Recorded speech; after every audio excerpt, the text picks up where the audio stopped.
न्यायपालिका। सर्वोच्च न्यायालय।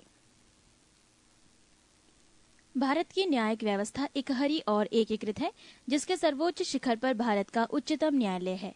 उच्चतम न्यायालय दिल्ली में स्थित है। उच्चतम न्यायालय की स्थापना गठन, अधिकारिता, शक्तियों के विनियमन से संबंधित विधि निर्माण की शक्ति भारतीय संसद को प्राप्त है। उच्चतम न्यायालय का गठन संबंधी प्रावधान अनुच्छेद 124 में दिया गया है। उच्चतम न्यायालय में एक मुख्य न्यायाधीश तथा 30 अन्य न्यायाधीश होते हैं। नोट: उच्चतम न्यायालय में मुख्य न्यायाधीश सहित कुल 8 न्यायाधीशों की व्यवस्था संविधान में मूलतः की गई थी। बाद में काम के बढ़ते दबाव को देखते हुए 1956 ईस्वी में उच्चतम न्यायालय अधिनियम में संशोधन कर न्यायाधीशों की संख्या बढ़ाकर 11 की गई है। तदुपरांत 1960 ईस्वी में ये सब संख्या पुनः बढ़ाकर 14, 1978 में 18 तथा 1986 में 26 हो गई। केंद्र सरकार ने 21 फरवरी 2008 को उच्चतम न्यायालय में मुख्य न्यायाधीश के अतिरिक्त न्यायाधीशों की संख्या 25 से बढ़ाकर 30 करने का फैसला किया। इन न्यायाधीशों की नियुक्ति राष्ट्रपति के द्वारा होती है। उच्चतम न्यायालय के न्यायाधीश बनने के लिए न्यूनतम आयु सीमा निर्धारित नहीं की गई है। एक बार नियुक्ति होने के बाद इनके अवकाश ग्रहण करने की आयु सीमा 65 वर्ष है। उच्चतम न्यायालय के न्यायाधीश साबित कदाचार तथा असमर्थता के आधार पर संसद के प्रत्येक सदन में विशेष बहुमत से पारित समावेदन के आधार पर राष्ट्रपति के द्वारा हटाए जा सकते हैं। उच्चतम न्यायालय के मुख्य न्यायाधीश को 1 लाख रुपए प्रति माह तथा अन्य न्यायाधीशों को 90,000 रुपए प्रति माह वेतन मिलता है। उच्चतम न्यायालय न्यायाधीश की योग्यताएं: 1. वो भारत का नागरिक हो। 2. वो किसी उच्च न्यायालय अथवा 2 या 2 से अधिक न्यायालयों में लगातार कम से कम 5 वर्षों तक न्यायाधीश के रूप में कार्य कर चुका हो, या किसी उच्च न्यायालय या न्यायालयों के में लगातार 10 वर्षों तक अधिवक्ता रह चुका हो, या राष्ट्रपति की दृष्टि में कानून का उच्च कोटि का ज्ञाता हो। उच्चतम न्यायालय के न्यायाधीश अवकाश प्राप्त करने के बाद भारत में किसी भी न्यायालय या किसी भी अधिकारी के सामने वकालत नहीं कर पाते हैं। उच्चतम न्यायालय के न्यायाधीशों को पद एवं गोपनीयता की शपथ राष्ट्रपति दिलाता है। मुख्य न्यायाधीश राष्ट्रपति की पूर्व स्वीकृति लेकर दिल्ली के अतिरिक्त अन्य किसी स्थान पर सर्वोच्च न्यायालय की बैठकें बुला सकता है। अब तक हैदराबाद और श्रीनगर में इस प्रकार की बैठकें आयोजित की जा चुकी हैं। उच्चतम न्यायालय का क्षेत्राधिकार: 1. प्रारंभिक क्षेत्राधिकार। ये निम्न मामलों में प्राप्त हैं: 1. भारत संघ तथा 1 या 1 से अधिक राज्यों के मध्य उत्पन्न विवादों में। 2. भारत संघ तथा कोई एक राज्य या अनेक राज्यों और 1 या 1 से अधिक राज्यों के बीच विवादों में। 3. 2 या 2 से अधिक राज्यों के बीच ऐसे विवाद में जिसमें उनके वैधानिक अधिकारों का प्रश्न निहित है। प्रारंभिक क्षेत्राधिकार के अंतर्गत उच्चतम न्यायालय उसी विवाद को निर्णय के लिए स्वीकार करेगा जिसमें किसी तथ्य या विधि का प्रश्न शामिल है। पृष्ठ 210। 2. अपीलीय क्षेत्राधिकार। देश का सबसे बड़ा अपीलीय न्यायालय उच्चतम न्यायालय है। इसे भारत के सभी उच्च न्यायालयों के निर्णयों के विरुद्ध अपील सुनने का अधिकार है। इसके अंतर्गत 3 प्रकार के प्रकरण आते हैं: 1. सांविधानिक, 2. दीवानी और 3. फौजदारी। 3. परामर्शदात्री क्षेत्राधिकार। राष्ट्रपति को यह अधिकार है कि वो सार्वजनिक महत्व के विवादों पर उच्चतम न्यायालय का परामर्श मांग सकता है। अनुच्छेद 143 न्यायालय के परामर्श को स्वीकार या अस्वीकार करना राष्ट्रपति के विवेक पर निर्भर करता है। 4. पुनर्विचार संबंधी क्षेत्राधिकार। संविधान के अनुच्छेद 137 के अनुसार सर्वोच्च न्यायालय को यह अधिकार प्राप्त है कि वो स्वयं द्वारा दिए गए आदेश या निर्णय पर पुनर्विचार कर सके तथा यदि उचित समझे तो उसमें आवश्यक परिवर्तन कर सकता है। 5. अभिलेख न्यायालय। संविधान का अनुच्छेद 129 उच्चतम न्यायालय को अभिलेख न्यायालय का स्थान प्रदान करता है। इसका आशय यह है कि इस न्यायालय के निर्णय सब जगह साक्षी के रूप में स्वीकार किए जाएंगे और इसकी प्रामाणिकता के विषय में प्रश्न नहीं किया जाएगा। 6. मौलिक अधिकारों का रक्षक। भारत का उच्चतम न्यायालय नागरिकों के मौलिक अधिकारों का रक्षक है। अनुच्छेद 32 सर्वोच्च न्यायालय का विशेष रूप से उत्तरदायी ठहरता है और वो मौलिक अधिकारों को लागू कराने के लिए आवश्यक कार्यवाही करे। न्यायालय मौलिक अधिकारों की रक्षा के लिए बंदी प्रत्यक्षीकरण, परमादेश, प्रतिषेध अधिकार, पृच्छालेख और उत्प्रेषण के लेख जारी कर सकता है। उच्च न्यायालय। संविधान के अनुसार प्रत्येक राज्य के लिए एक उच्च न्यायालय होगा।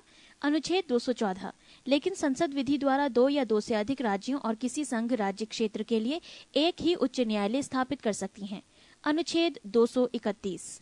वर्तमान में पंजाब एवं हरियाणा, असम, नागालैंड, मेघालय, मणिपुर, त्रिपुरा, मिजोरम तथा अरुणाचल प्रदेश, महाराष्ट्र, गोवा, दादर और नागर हवेली और दमन तथा दीव और पश्चिम बंगाल, अंडमान निकोबार द्वीप समूह आदि के लिए एक ही उच्च न्यायालय है।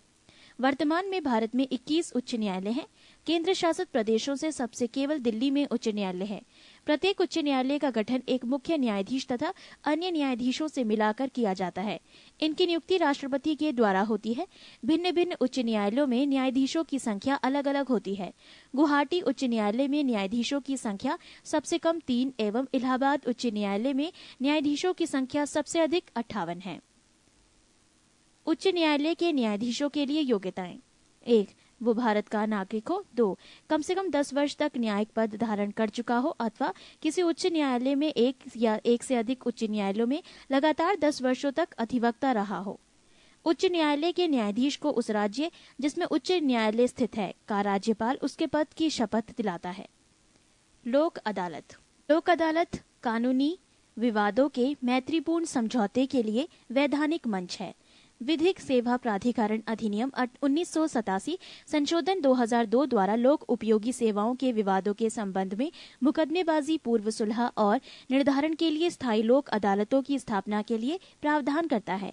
ऐसे फौजदारी विवादों को छोड़कर जिनमें समझौता नहीं किया जा सकता, दीवानी फौजदारी राजस्व अदालतों में लंबित सभी कानूनी विवाद मैत्रीपूर्ण समझौते के लिए लोक अदालत में लाए जा सकते हैं। कानूनी विवादों को लोक अदालतें मुकदमा दायर होने से पूर्व भी अपने यहाँ स्वीकार कर सकती है। लोक अदालत के निर्णय अन्य किसी दीवानी न्यायालय के समान ही दोनों पक्षों पर लागू होती है। ये निर्णय अंतिम होते हैं। लोक अदालतों द्वारा दिए गए निर्णयों के विरुद्ध अपील नहीं की जा सकती। देश को लगभग सभी जिलों में स्थायी तथा सतत लोक अदालतें स्थापित की गई हैं। पृष्ठ 211। उच्च न्यायालय के न्यायाधीशों का अवकाश ग्रहण करने की अधिकतम उम्र सीमा 62 वर्ष से बढ़ाकर 65 वर्ष कर दिया गया है। उच्च न्यायालय के न्यायाधीश अपने पद से राष्ट्रपति को संबोधित कर कभी भी त्यागपत्र दे सकता है। उच्च न्यायालय के न्यायाधीश को उसी प्रकार अपदस्थ किया जा सकता है जिस प्रकार उच्चतम न्यायालय का न्यायाधीश पद मुक्त किया जाता है। जिस व्यक्ति ने उच्च न्यायालय में स्थायी न्यायाधीश के रूप में कार्य किया है वो उस न्यायालय की वकालत नहीं कर सकता, किंतु वो किसी दूसरे उच्च न्यायालय में अथवा उच्चतम न्यायालय में वकालत कर सकता है। राष्ट्रपति आवश्यकतानुसार किसी भी उच्च न्यायालय में न्यायाधीशों की संख्या में वृद्धि कर सकता है अथवा अतिरिक्त न्यायाधीशों की नियुक्ति कर सकता है। राष्ट्रपति उच्च न्यायालय के किसी अवकाश प्राप्त न्यायाधीश को भी उच्च न्यायालय के न्यायाधीश रूप में कार्य करने का अनुरोध कर सकता है। उच्च न्यायालय एक अभिलेख न्यायालय होता है। उसके निर्णय आधिकारिक माने जाते हैं तथा उनके आधार पर न्यायालय अपना निर्णय देते हैं। भारत के मुख्य न्यायाधीश से परामर्श कर राष्ट्रपति उच्च न्यायालय के किसी भी न्यायाधीश का स्थानांतरण किसी दूसरे उच्च न्यायालय में कर सकता है। उच्च न्यायालय अधिकारिता तथा स्थान। 1. नाम कलकत्ता, स्थापना वर्ष 1862 ईस्वी। राज्य क्षेत्रीय अधिकारिता पश्चिम बंगाल, अंडमान निकोबार द्वीप समूह। मूल स्थान कोलकाता, खंडपीठ पोर्ट ब्लेयर। 2. बम्बई, स्थापना वर्ष 1862 ईस्वी। राज्य क्षेत्रीय अधिकारिता महाराष्ट्र, गोवा, दादर, नागर हवेली, दमन एवं दीव। मूल स्थान मुंबई, खंडपीठ नागपुर, पणजी, औरंगाबाद। 3. मद्रास, स्थापना वर्ष 1862 ईस्वी। राज्य क्षेत्रीय अधिकारिता तमिलनाडु और पुदुचेरी। मूल स्थान चेन्नई, खंडपीठ मदुरई। 4. इलाहाबाद, स्थापना वर्ष 1866 ईस्वी। राज्य क्षेत्रीय अधिकारिता उत्तर प्रदेश। मूल स्थान इलाहाबाद, खंडपीठ लखनऊ। 5. कर्नाटक, स्थापना वर्ष 1884 ईस्वी। राज्य क्षेत्रीय अधिकारिता उत्तर प्रदेश। मूल स्थान इलाहाबाद, खंडपीठ डैश। 5. कर्नाटक, स्थापना वर्ष 1884 ईस्वी। राज्य क्षेत्रीय अधिकारिता कर्नाटक। मूल स्थान बेंगलोर, खंडपीठ डैश। 6. पटना, स्थापना वर्ष 1916 ईस्वी। राज्य क्षेत्रीय अधिकारिता बिहार। मूल स्थान पटना, खंडपीठ डैश। 7. जम्मू कश्मीर, स्थापना वर्ष 1928 ईस्वी।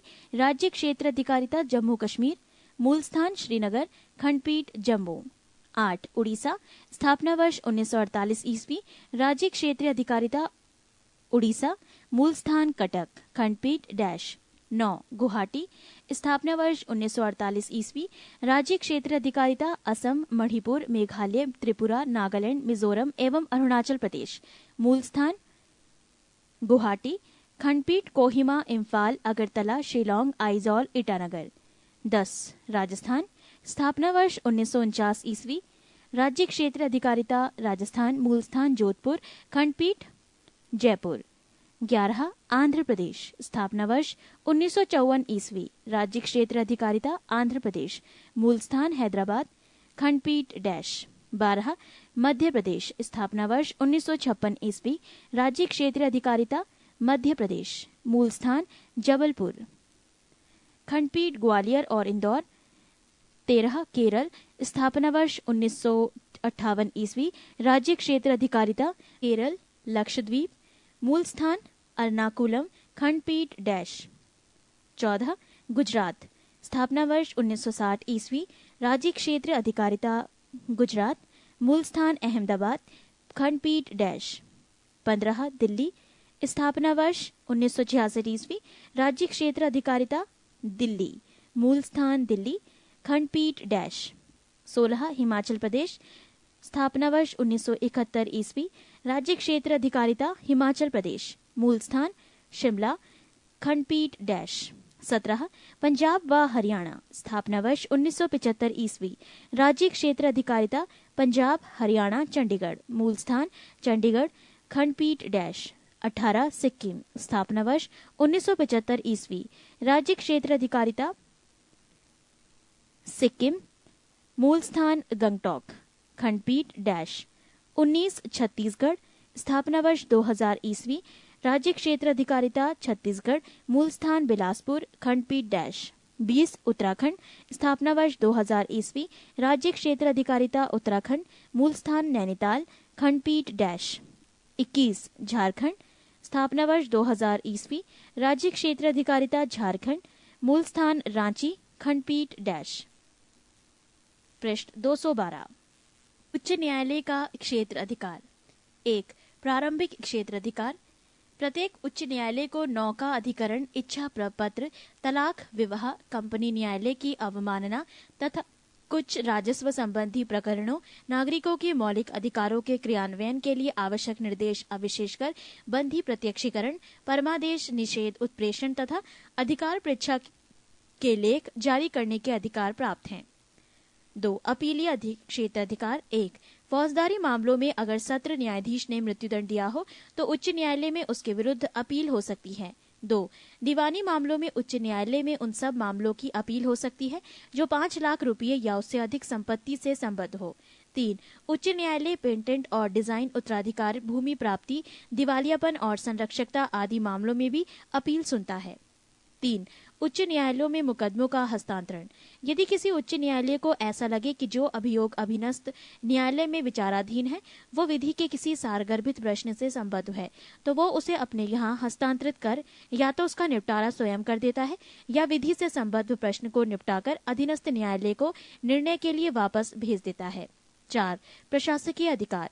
उच्च न्यायालयों को अपने अधीनस्थ न्यायालयों में नियुक्त पदान्वनित, पदोन्नति तथा छुट्टियों के संबंध में नियम बनाने का अधिकार है।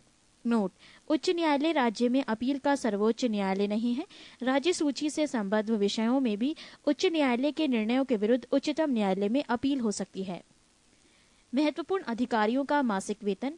1 राष्ट्रपति 1,50,000 रुपये, 2 उपराष्ट्रपति 1,25,000 रुपये, 3 लोकसभा अध्यक्ष 1,25,000 रुपये, 4 राज्यपाल 1,10,000 रुपये, 5 सर्वोच्च न्यायालय के मुख्य न्यायाधीश 1 लाख रुपये, 6 सर्वोच्च न्यायालय के अन्य न्यायाधीश 90,000 रुपये, 7 उच्च न्यायालय के मुख्य न्यायाधीश 90,000 रुपये, 8 उच्च न्यायालय के अन्य न्यायाधीश 80,000 रुपये,